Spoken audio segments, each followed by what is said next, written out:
अच्छा 12 के मेरे प्यारे बच्चों, आज आपको सारडिक अभी मैंने लगभग क्या पूरी एक एक सवाल बता रखी है। और आप वो उसकी एक्सरसाइज के जो सवाल हैं उनको बार बार प्रैक्टिस करें और जो एग्जाम्पल्स हैं उनको भी प्रैक्टिस लगातार करें। और सारडिक से जान लीजिए कुछ नंबर तो फिक्स ही आने के लिए हैं। उसमें कई सवाल ऐसे हैं जो लगातार आते हैं, जैसे प्रारंभिक सिद्धांत से आपको ए इनवर्स हो तो कन्फर्म है आने हैं। और एक मैट्रिक्स में जैसे डैश निकालना रहता है, भी एक सवाल आती है। आगे फिर भी डिटर्मिनेंट में भी आपको मैट्रिक्स मिलेगी, हल्के फुल्के क्या लगभग मिलेगी। तो इसीलिए मैं इस बार डिटर्मिनेंट चैप्टर को उठाया हूँ और डिटर्मिनेंट को ख़त्म करेंगे। तो देखते हैं सारडिक होता क्या है। सारडिक जो है दो पड़ी लाइनों के बीच वर्गाकार लिखे गए वास्तविक संख्याओं का एक समूह होता है। सारडिक दो पड़ी लाइन के बीच वर्गाकार एक निश्चित क्रम में लिखी वास्तविक संख्याओं का एक समूह होता है, जैसे लिखा है। इसमें वर्गाकार का मतलब जितनी इसमें पंक्ति होंगी उतने इसमें स्तंभ होंगे। और इस सारडिक का थोड़ा उपयोग कहाँ क्या है। सबसे ज्यादा तो सारडिक का उपयोग हम युगपत समीकरण को हल करने के लिए करते हैं। जैसे हमारा युगपत समीकरण ये है, दो चर रैखिक समीकरण के बारे में आपने सुना होगा, C1 और A2x प्लस B2y बराबर C2। इन युगपत समीकरणों को हल करने की एक पद्धति है, शार्ट तरीका है, एक अलग तरीका है। तो वो दो चर का भी रैखिक समीकरण हो सकता है और तीन भी चर का रैखिक समीकरण हो सकता है। इन युगपत समीकरणों को हल करने का एक मेथड है, एक तरीका है। इसका उपयोग तमाम साइंटिस्ट अपने लिए प्रयोग करते हैं। सोशल साइंस में भी प्रयोग होता है, साइंस में भी अधिकतर इसका उपयोग होगा। अब साइंस में हो सकता है, फिजिक्स में वेक्टर में एक पढ़े होंगे, एक क्रॉस पी वगैरह निकालने के लिए मॉडुलस में ही उसको डिटर्मिनेंट में ही लिख करके यूज करते हैं। ऐसे कई जगह हैं इनके प्रयोग, अच्छे प्रयोग हैं, इसलिए इसको चैप्टर क्लास 12 में रखा गया है। तो आते हैं, देखते हैं इसका थोड़ा इंट्रो में। सारडिक का परिभाषा एक नोट करते हैं। तो सारडिक की परिभाषा में है क्या, तो एक वर्गाकार सारडिक जो है एक वर्गाकार होता है। सारडिक का रूप वर्गाकार, सारडिक का रूप वर्गाकार होता है, वर्गाकार होता है। अब आप पंक्ति और स्तंभ के संख्या के बारे में समझ रहे हैं, पीछे बताया भी है आप में। इसमें पंक्ति की संख्या और स्तंभ की संख्या क्या होगी, बराबर होगी। पंक्ति की संख्या व स्तंभ की संख्या इसमें बराबर होगी। जितनी यानी पंक्ति होगी उतने स्तंभ होंगे। इसमें कभी ये नहीं है कि पंक्ति संख्या कम स्तंभ संख्या ज्यादा, ऐसा कुछ नहीं रहेगा। जितने ही पंक्ति संख्या उतने ही स्तंभ की संख्या होगी, यानी बराबर होगी। और एक चीज होगी, और इसमें दो पड़ी लाइनों के बीच में एक निश्चित क्रम में वास्तविक संख्याओं को लिख लेते हैं, जैसे ये है। और इनका प्रतीक या तो डेल्टा से प्रदर्शित करें या तो डी से, डिटर्मिनेंट डी से प्रयोग करें। जैसे हमने बताया कि युगपत समीकरणों को सॉल्व करने में किया जाता है। तो मान ले रहे हैं A1x प्लस B1y बराबर C1 है, और एक A2x प्लस B2y बराबर C2 लिखा है। तो हम इनको युगपत समीकरण में ऐसे इनके गुणांकों को एक कैटेगरी में लिखेंगे, A1 A2 और B1 B2। और इस तरफ की वैल्यू को हम नहीं लेते हैं, वो बराबर बाद में हम C1 C2 के दिखा सकते हैं, नहीं तो रहने देंगे। तो इतने को केवल गुणांकों को, यानी जो रैखिक समीकरण होते हैं उनके गुणांकों को लिखने का तरीका है। तो आप जब भी कोई सारडिक की डेफिनेशन पूछे तो आप बताएं, दो पड़ी लाइनों के बीच यदि वास्तविक संख्याओं को पंक्तियों या बराबर स्तंभों में रखा जाए तो उस व्यवस्था को ही हम क्या कहेंगे, सारडिक कहेंगे। दो पड़ी लाइनों के बीच में पंक्तियों की संख्या और स्तंभों की संख्या को बराबर रखते हुए यदि वास्तविक संख्याओं को हम व्यवस्थित कर रहे हैं तो उस व्यवस्था को हम क्या कहेंगे, सारणिक कहेंगे। सारणिक का उपयोग ज्यादातर युगपत समीकरण सॉल्व करने में, रैखिक समीकरण को सॉल्व करने में किया जाता है, चाहे वो युगपत समीकरण 2 चर का हो चाहे 3 चर का हो। आपको 3 ही चर तक के इस सिलेबस में पढ़ाया जाएगा। तो आप डिफिनीशन को ध्यान से सुन करके और अपनी कॉपी में लिखेंगे। हमने भी कुछ लिख रखा है समझाने के लिए। आगे अब बढ़ते हैं।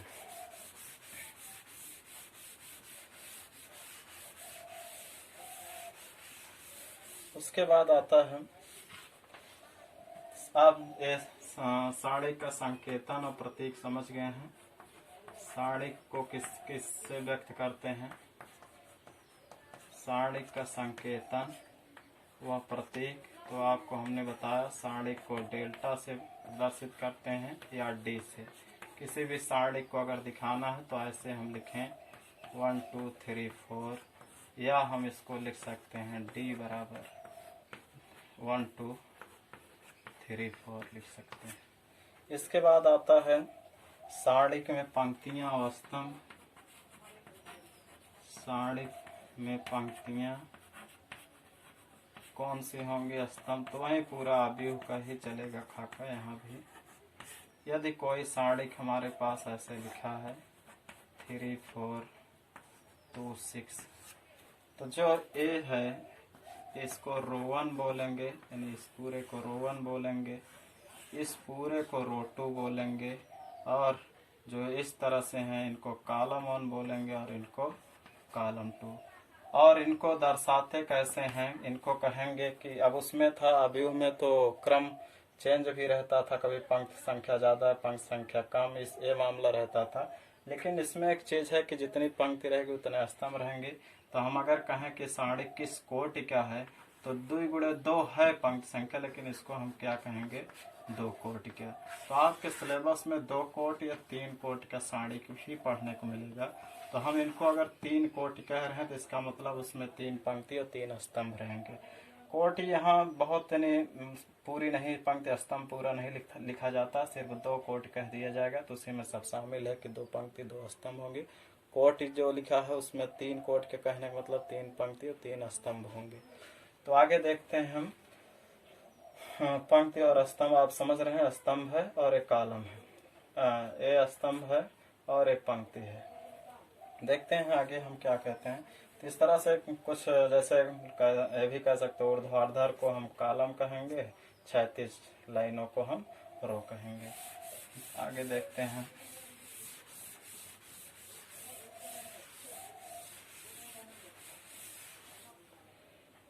बच्चों अब आगे देखते हैं सारणिक का विस्तार कैसे होता है, जो आपको इस पहले चैप्टर में मदद करेगा, पहले एक्सरसाइज में मदद करेगा। सारणिक का विस्तार जो है वो अगर 3 कोटि का है, 2 कोटि का, मान लीजिए हमारा कोई सारणिक डेल्टा बराबर इस तरह से है 1 3 4। तो इसमें देख रहे हैं कि सॉल्व करना चाहें तो हम अच्छे से सॉल्व कर सकते हैं। 2 कोटि का सारणिक है, 2 कोटि का सारणिक का विस्तार करना चाहें तो अगर 1 पकड़ेंगे तो इसके सामने 4 आएगा, और 3 पकड़ेंगे तो क्या आएगा, 2 आएगा। तो इसको लिखते कैसे हैं, 1 लिखेंगे तो इसके साथ 4 आ रहा है, तो 1 गुणे 4 हो जाएगा, बीच में माइनस का चिन्ह लगता है। और फिर 3 पकड़ेंगे, ये रो 1 के देखिए, जो भी सारणिक होगा उसमें रो 1 रो 2 ये है, और एक कॉलम 1 है, कॉलम 2 है। तो कॉलम 1 कॉलम 2 रो 1 रो 2 2 हैं। किसी भी के सापेक्ष तुम विस्तार कर सकते हो, उत्तर वहीं आने हैं। तो यहाँ हम जो विस्तार कर रहे हैं इस 2 कोटि के, तो R1 के सापेक्ष हम विस्तार कर रहे हैं, R1 के सापेक्ष। R1 के सापेक्ष जब विस्तार करेंगे तो डेल्टा बराबर, पहले 1 पकड़े, 1 लिखे, 1 के सामने क्या है ये देखिए, जब 1 को पकड़ेंगे तो 1 को जब पकड़ेंगे तो इसके सामने कौन सा गिनती है, 4 है, तो 1 गुणे 4, फिर बीच में माइनस लगता है। R1 में दूसरा अवयव 3 है, 3 के सामने देखें क्या है, तिरछा तिरछा 2 है, ये 3 जिसमें वो पंक्ति व स्तंभ काट दिया करें, केवल जो बचा रहता है तो ये आ जाएगा 4 एक कम 4, 3 2 जा 6, ये हल आएगा, कितना आएगा -2। ये R1 के सापेक्ष आपको हमने विस्तार बताया। अगर सवाल में हमसे कह रहा हो कि नहीं R2 के सापेक्ष विस्तार करके लगाइए, तो जिसके सापेक्ष कहे वो इससे ही हल करना होगा। तो R2 के सापेक्ष जब कहेगा डेल्टा की वैल्यू निकालने के लिए, तो R2 में पहला अवयव क्या है, 2 है। 2 है तो ये पंक्ति ये स्तंभ हट जाएगा, केवल 3 बचेगा। या 2 के सीध में क्या है, 3 है, माइनस, और फिर उसके बाद 4 पकड़ेंगे, 4 के सीध में कट जाएगा तो क्या बचेगा, 1 बचेगा। इस तरह से देख रहे हैं। एक चीज 4 है, 4 लिखेंगे, 4 को पकड़ेंगे, 4 पकड़ेंगे जो है उसको 1, तो हो जाएगा 2 तिहाई 6 माइनस 4, और 2 तिहाई 6 में 4 घटेगा तो माइनस प्लस 2 आ जाए। लेकिन एक चीज आप इसको ध्यान रखेंगे कि जो यहाँ व्यवस्था होती है, इसमें जो व्यवस्था होती है, ये 11 प्लेस होता है, 12 प्लेस होता है, 21 प्लेस होता है, 22 प्लेस होता है। जो ये 11 प्लेस होता है इसको जोड़ते हैं तो एक एक सम आता है, एक एक जोड़ेंगे 2 आएगा, 2 सम है, तो इसको पॉजिटिव चिन्ह के साथ लेंगे। और 1 2 जो है निगेटिव चिन्ह के साथ, 1 2 3 3 आएगा तो विषम आएगा। तो 3 ऑड नंबर है, इसको निगेटिव चिन्ह के साथ, यहाँ हमने निगेटिव इसीलिए लगाया, और सबको जोड़ते ही चलते हैं। ये 21 है, निगेटिव चिन्ह के साथ चलेगा, 22 पॉजिटिव है, पॉजिटिव चिन्ह के साथ। यहाँ हम जब लेंगे तो इसको पॉजिटिव करेंगे, इसको निगेटिव करेंगे, तो आएगा हमारा क्या, 3 दूनी 6 माइनस 6 और 4 1 कम 4। कैसे किए फिर से एक बार आप देखें। यहाँ 2 किस प्लेस पे है, 21 प्लेस पे है, निगेटिव -2, और एक कितना है 3, तो -2 + 3, जिसको हम पकड़े उनका चिन्ह लें, -2 × 3 और फिर +4 जब पकड़े तो 22 है, पॉजिटिव लेंगे 4, और इसका जो गुणांक मिल रहा है, जो गुणांक सीध मिल रहा है उसको पॉजिटिव निगेटिव नहीं लेंगे, जो पंक्ति में पकड़ रहे हैं उसका देखें वैल्यू कैसा है। 21 है जैसे तो निगेटिव है, तो इसका जो अंक हम पकड़े माइनस में लिख के ले चले। ये 22 प्लस में है तो 22 को यहाँ प्लस लगाए 4 × और इसको 1 लिखे, तो इस तरह से देख रहे हैं -2 आया है। उत्तर चूंकि सब में डिटर्मिनेंट का सेम आना चाहिए, तो R1 से हमने लगाया। आप एक चीज जान लीजिए कि 2 कोट के अगर आप व्यू है तो ये 11 प्लेस होता है, इसको आप अपने कॉपी में से नोट करेंगे तभी ये सही क्लियर होगा। और देखें ये 11 है कि 1 2 2 जोड़ने सम आएगा, सम संख्या के लिए पॉजिटिव और विषम संख्या के लिए निगेटिव, और ये भी निगेटिव और ये पॉजिटिव। इस तरह से अवयव व्यवस्थित होते हैं। तो ये R1 R2 के सापेक्ष हमने बताया। अभी कॉलम 1 कॉलम 2 के सापेक्ष भी हम बता रहे हैं।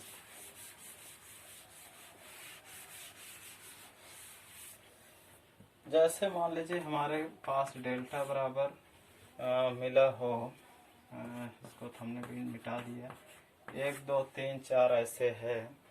तो अगर हमको कॉलम 1 के सापेक्ष विस्तार करना हो, कॉलम 1 के सापेक्ष इसका विस्तार करके लगाना हो, तो कॉलम 1 ये है, इसमें अवयव ढूंढो। ये 11 वाला प्लेस है, 11 वाले प्लेस के लिए पॉजिटिव चिन्ह +1 गुणे इसके सीध में क्या अवयव है, 4 है, और फिर अब प्लस अभी नहीं अभी लगा लेते हैं, प्लस रहता है। ये कौन सा प्लेस है, कॉलम 1 के सापेक्ष चल रहे हैं। अच्छा, एक इसका ए प्लेस लिया, इसका ए प्लेस, फिर ए प्लेस निगेटिव है तो इसको -2 ले, और गुणे 2 के सीध में क्या है, 3 है। देख रहे हैं 4 1 कम 4, ये ऋण धन गुणा ऋण, 3 दूनी 6, 4 में 6 घटाएंगे तो कितना मिलेगा, -2। डिटर्मिनेंट का मान चेंज नहीं होगा, हम चाहे जिससे लगाएं वो हमेशा एक ही उत्तर देना चाहिए, 3 4। अगर हम इसको कहें कॉलम 2 के सापेक्ष विस्तार करें, तो कॉलम 2 के सापेक्ष विस्तार जब करेंगे बालक, तो ये आएगा कितना, कॉलम 2 अब हमारे पास ये है, ए 11 ए 12 ए 11 12 21 22, तो 12 नंबर है, 12 नंबर में विषम आएगा, तो इसका अंक जब लेंगे तो माइनस में गुणे इसके सीध में 2।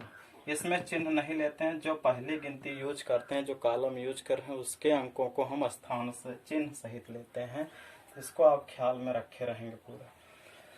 उसके बाद ये 22 है तो प्लस लगेगा, पहले 4 गुणे 22 की वैल्यू क्या है, 22 की वैल्यू 1 है, 4 गुणे 1 3 दूनी -6 प्लस 4 -6 में +4 जुड़ेगा -3। इस तरह देख रहे हैं, चाहे जो भी कॉलम, चाहे जो भी रो, चाहे जो भी पकड़ें, सब में वही सेम वैल्यू आएगी। तो हम इस सवाल को आगे बढ़ते हैं। तो रहा टू कोट क्या विस्तार सिखाए हम आपको।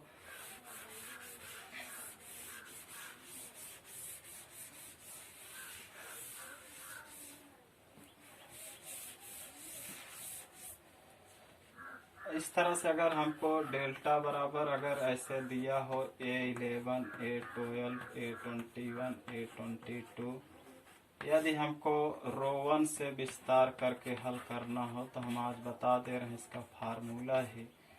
तो A11 ऐसे लिख लेंगे, इसके अंकों को जोड़ें, क्या आएगा, 1 1 2 2 आएगा तो प्लस में रहेगा, गुणे A11 के सीध में क्या है 22 और फिर प्लस लगाएंगे।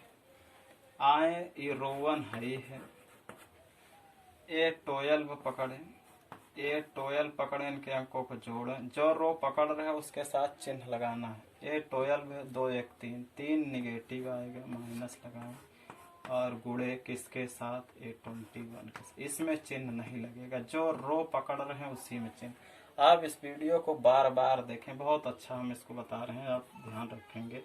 ये होगा A11 इंटू A22 और ऋण धन गुणा ऋण A12 और इंटू A21। इस तरह से रो 1 के सापेक्ष विस्तार। एक हम आपको कॉलम 1 के सापेक्ष का फार्मूला प्रूव करा दे रहे हैं, आप इसी से हल करेंगे।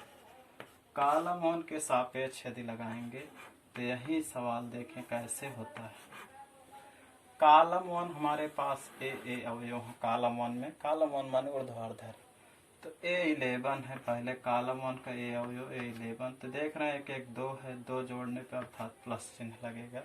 A11 के सीध में क्या है 22 है, फिर A21 है, 21 माने विषम, तो माइनस यहाँ प्लस लगेगा ही, लेकिन माइनस A21 और इंटू A21 के साथ A12 आ जाएगा।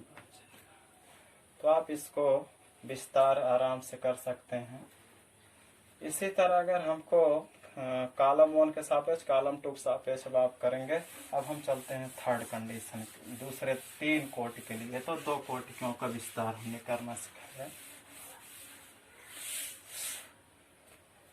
यदि 3 कोट के मैट्रिक्स दिए गए हैं, 3 कोट के सारणिक हो, उनका हमें विस्तार करना हो। मान लीजिए डेल्टा बराबर लिखा हो A11 A12 A13 A21 A22 A23 A32 A33। यदि हमको इनको विस्तार करना हो, आप ये जान रहे हैं रो 1 है, ये रो 2 है, ये सभी रो 3 और ये सभी कॉलम 1 है, सभी कॉलम 2 है, सभी कॉलम 3 है।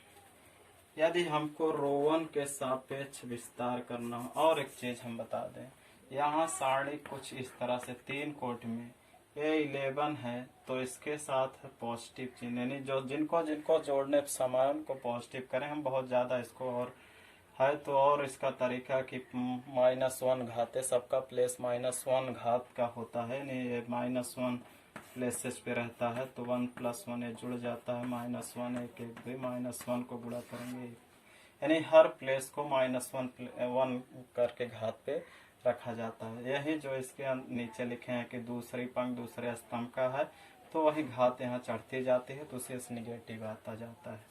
तो यहाँ देख रहे हैं 1 1 2 है, 2 है तो पॉजिटिव, ये विषम है निगेटिव, ये 3 1 4 है पॉजिटिव, ये 21 है तो ये निगेटिव, ये पॉजिटिव, ये निगेटिव, 31 ए पॉजिटिव, 32 ए निगेटिव और 33 इसको जोड़ेंगे सम आएगा, सम के लिए पॉजिटिव। ऐसे व्यवस्थित रहते हैं इसमें।